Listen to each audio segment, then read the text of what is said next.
friends and sane persons, and welcome to another episode of Wednesday Whimsy. My name is Kyle, and Wednesday Whimsy is a short show that I do every Wednesday evening where I talk about a board game, a top 10 list, or some other board game related topic, whatever happens to be on my mind at the time.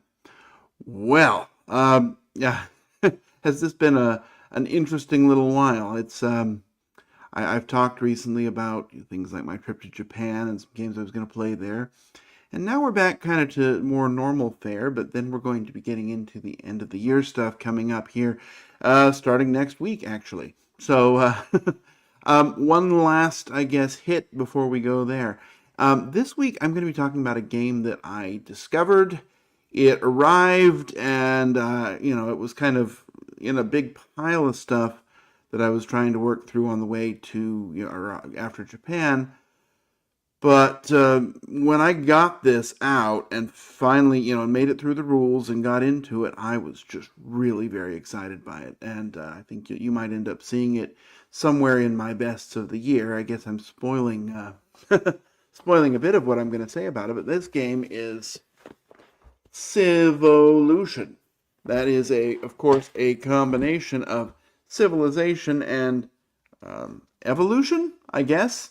Honestly, well, we'll talk about that. So, what is the game about? I think the official theme is that you're some sort of a creation entity, some sort of a god, and you are taking a final exam about running a world, and if you win, you get to be the new apprentice to the main god, or something like that. It's a very silly, barely there theme, I'll be honest with you. So, yeah, basically it's a take on a civilization game, although, not with a whole lot of theme there, and there's some evolution in that there are some genetic traits you can develop. Basically it's a resource.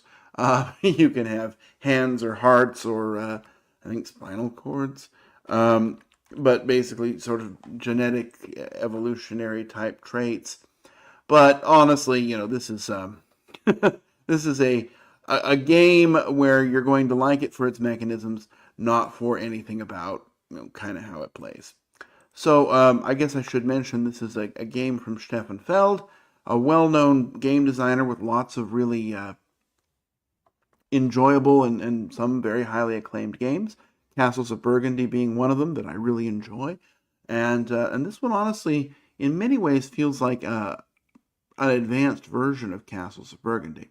Anyway, let me pull up the pictures here, and I'll show you a few things about the game, and we'll talk about it, figure out how it works. So here we have kind of the main thrust of the game. You have these boards, which are called your stage partition, which is basically, it's a resource holding pen on the left, and it holds your, I think, 22 actions that you can select on the right.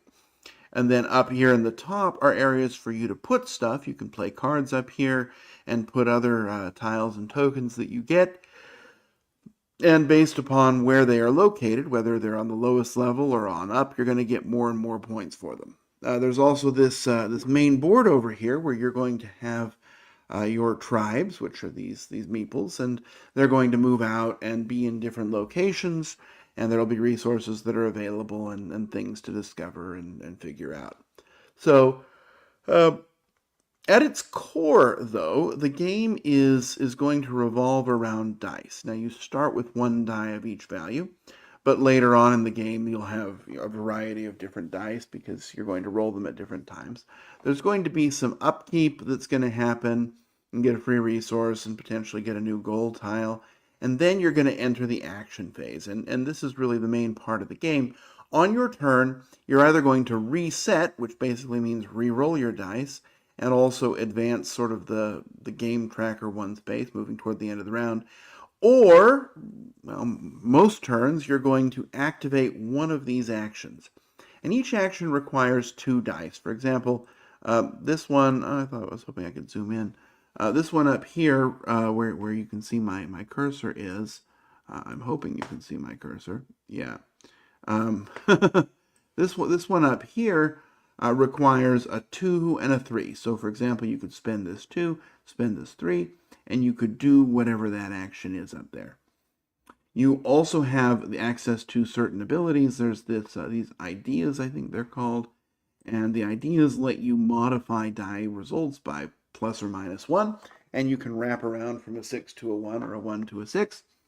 So it gives you a little bit of control over what you have. And then up here, there's, I forget what they're called, but these ones up here are going to be, basically you can spend it as a die of any value.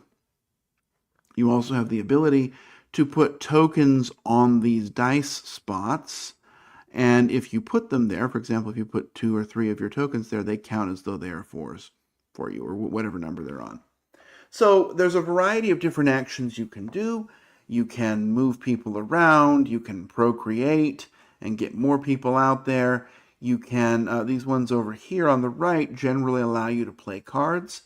And the playing of cards is going to is a somewhat complicated, but not super complicated part of the game, where you're going to be using the card, and based upon how you're placing it, whether it's in level 1, 2, 3, 4, etc., it's going to have a variable cost. I'm not going to be able to find one now that I'm looking for it. Well, I guess you can kind of see one over here.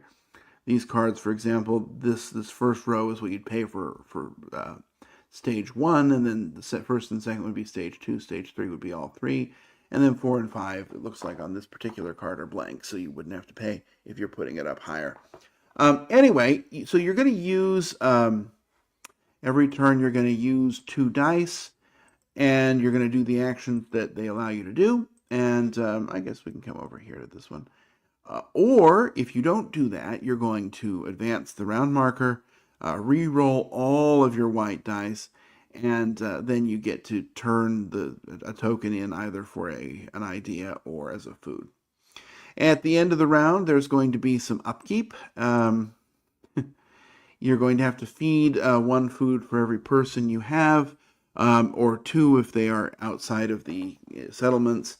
There's ways to sort of get discounts on that. You can build a farm, and then everybody in one area is just considered fed.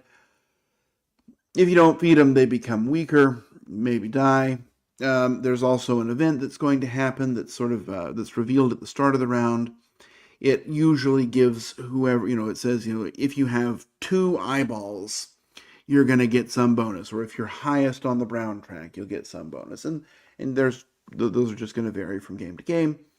There's going to be some factor that's being scored each round. You'll get points for that. And, after some upkeep, you're going to reset and restart. But again, the sort of core mechanisms of the game are going to be this using the 2 dice to activate any of these various options, or, making use of some of the mitigation that you have available to you. After 4 rounds, you're going to see who has the most points. You're going to score for every track that went out here.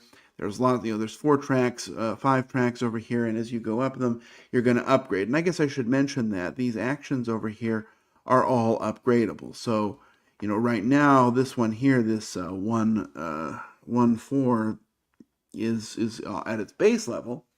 But as I complete goals or get other rewards, I'll be able to flip it over so it's at its second level, or you can even remove the token, and there's a 3rd level spot beyond there. So each of these actions can be upgraded, making them better, making them cheaper sometimes, making them more efficient.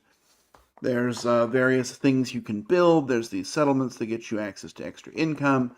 There are boats that let you move over water, farms that make it easier to feed, statues which just get you points but also let you move up on tracks. A lot of things to sort of play with and see what you figure out what you want to do. But it all kind of, again, revolves around selecting these actions with sets of 2 dice. And at the end of the game, whoever has the most points will be the winner. So what makes this game special? Well, there's a couple of things here. First of all, I really enjoy all the possibilities. It's a game where you are going to have no ability to do everything. If you need to do everything in a game, this game is not for you. You will not be able to focus on movement and focus on moving up on all the tracks and focus on lots of procreation and focus on exploring and finding what's under all these tokens and focus on buying and selling. You just can't do everything. You have to pick one or two things. And so it has a great ability to specialize. You're going to have access to a lot of cards, and the cards each give you some sort of bonus or special ability, so you have to decide how you want to play them. You don't ever have to play them. You could, for example, just do blue cards and ignore all the rest. Now that might deprive you of some bonuses from filling in your rows on your stage partition, but you could then just be really focused on these things, and maybe you get access to lots of these blue cards or whatever they happen to be, and you build synergies that work together well. They might give you, the different cards will give you bonus actions you can do, or special abilities, or make things more efficient for you. There's a lot of ways to focus. But if you're focused on the cards, you're probably not doing the exploring. And you're probably not, you might have a very poor resource economy.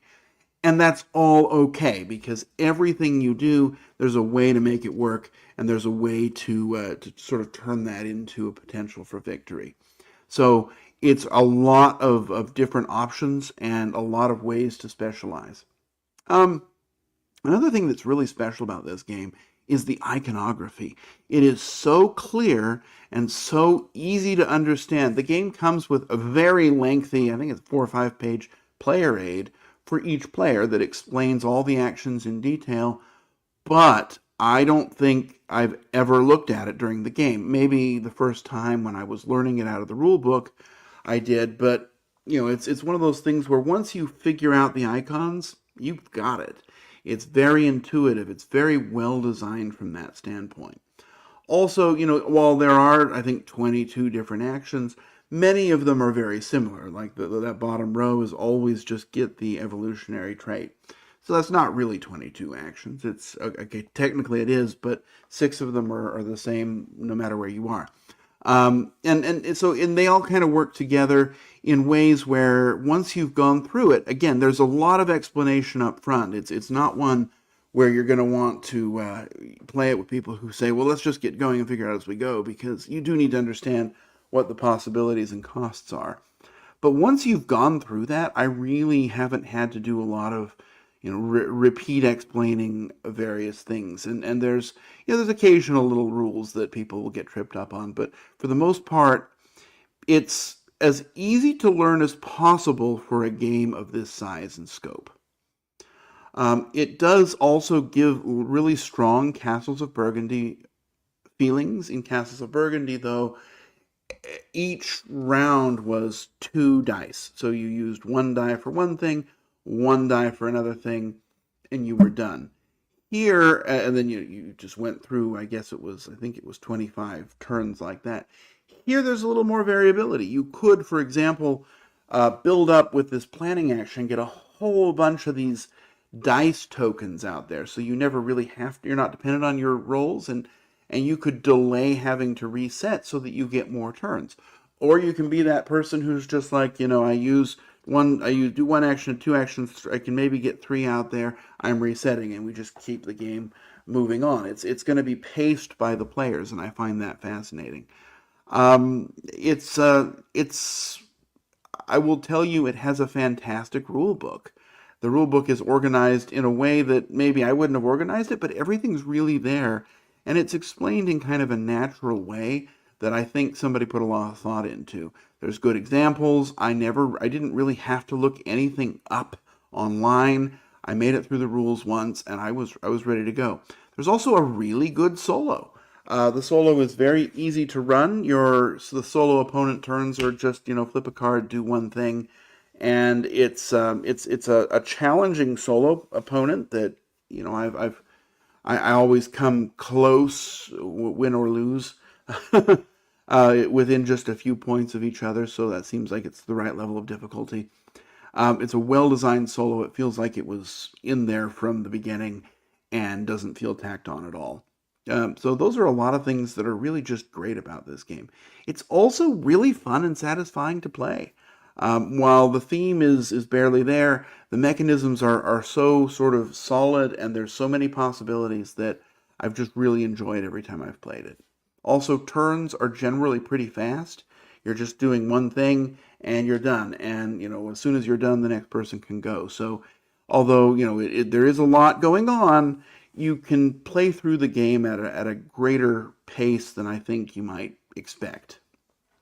So where's the but? Well, the first but is this game takes up a lot of space, and the rules even say right at the beginning, look, this needs to be on a big table. Make sure you measure before you set up. Those stage partition boards are huge. They are nice double layered boards. You have to assemble them yourself, but they feel nice. They're easy to use. It's a great way to sort of keep track of things. But it takes up a lot of space. It's a 4-player game. You're going to need a big game table. I will also say the game can take a long time with 4 players. I don't know that is my favorite player count. I have done it. I would do it again, but 2 players is just it's so rocking. It's just it's easy to sort of see what the game state is. And I find 2 players is my favorite player count. But it'll take a little while with more people because it adds more rounds. But on the other hand, you get more rounds. And so depending on this, you might end up being able to do more things in a 4-player game just because of the way that the timing works out. So I don't know. I guess that's more of a neutral than a but. So really big. It is imposing, right? This is not a game that says, oh, I look easy to play. And so it's going to scare some people off. And then, obviously, I mentioned that the theme is really barely there. If you want a Civilization game, look elsewhere. If you want an Evolution game, look elsewhere. But if you want a really fun Stefan Feld game that really feels like an advanced version of Castles of Burgundy, this is it. So what's my final rating? This is a 9 out of 10 for me. I'm not ready to give it a perfect 10 because I don't know. Maybe it'll get there eventually. But I really think there's a lot to love here. This is definitely going to be high on my list of the top 24 games of 2024. I haven't made the list yet, so I don't know where it's going to be, but look at it probably in the top 3 or top 5. I really think this is one that a lot of people are going to find very fascinating and really enjoy. I just really like it. I don't know that it's for everyone, and it's obviously try before you buy because it's kind of expensive and, again, very big.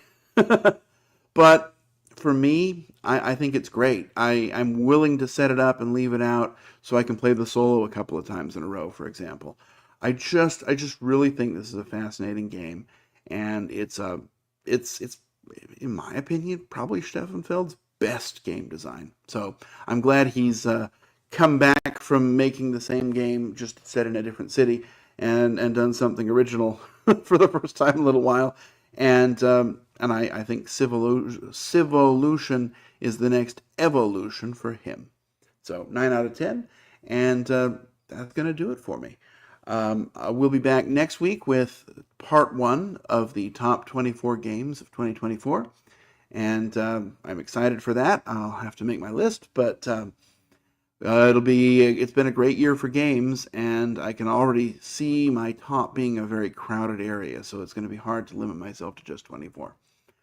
But until then, I'm going to wish you safe travels, courage when you need it, and I hope to see you back again next time on another episode of Wednesday Whimsy. Bye-bye.